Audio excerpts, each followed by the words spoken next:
განვლებთ კურიერს 9 საათზე გელათის სამონასტრო კომპლექსის მთავარი ტაძარი რესტავრაციის მოლოდინშია სამუშაოების სხვადასხვა წყაროდან მოპოვებული დაფინანსების შემდეგ დაიწყება. Ამ ეტაპზე კი კომპლექსში უკვე დასრულებულია რესტავრაციის ერთი ეტაპი და უნიკალური ფრესკების კონსერვაცია მიმდინარეობს.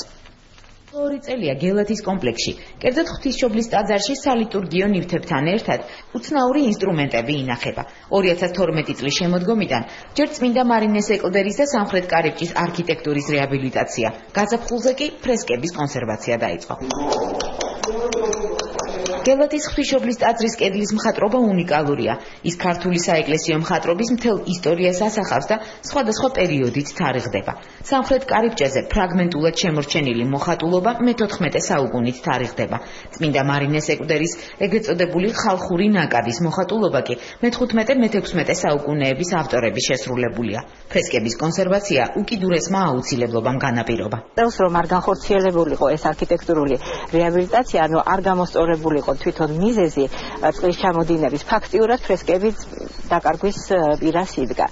ჩავანაცვლეთ ძველი სარესტავრაციო პროცესები თანამედროვე მასალები და ტექნოლოგიებით. გელათის კომპლექსში იმყოფებოდა დღეს ამერიკის ელჩი რიჩარდ ნორლანდი. რამდენიმე ფრესკის კონსერვაცია გელათში სწორედ ელჩის კულტურული მემკვიდრეობის დაცვის ფონდმა დააფინანსა.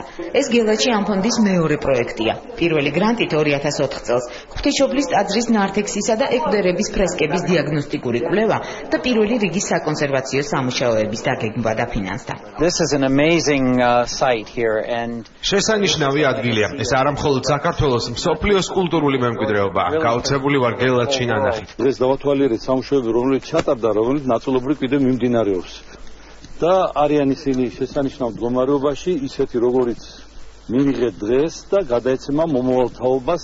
გელათის ფრესკების სარეაბილიტაციო სამუშაოები ხელოვნების საერთაშორისო ცენტრის მიერ არის ორგანიზებული.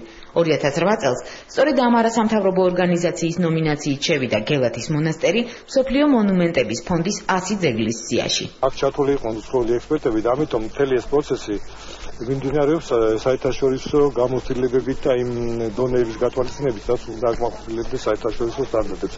სხვადასხვა წყაროდან დაფინანსების მოპოვების შემთხვევაში სარეაბილიტაციო სამუშაოები გელათის მთავარ ტაძარზეც დაიწყება.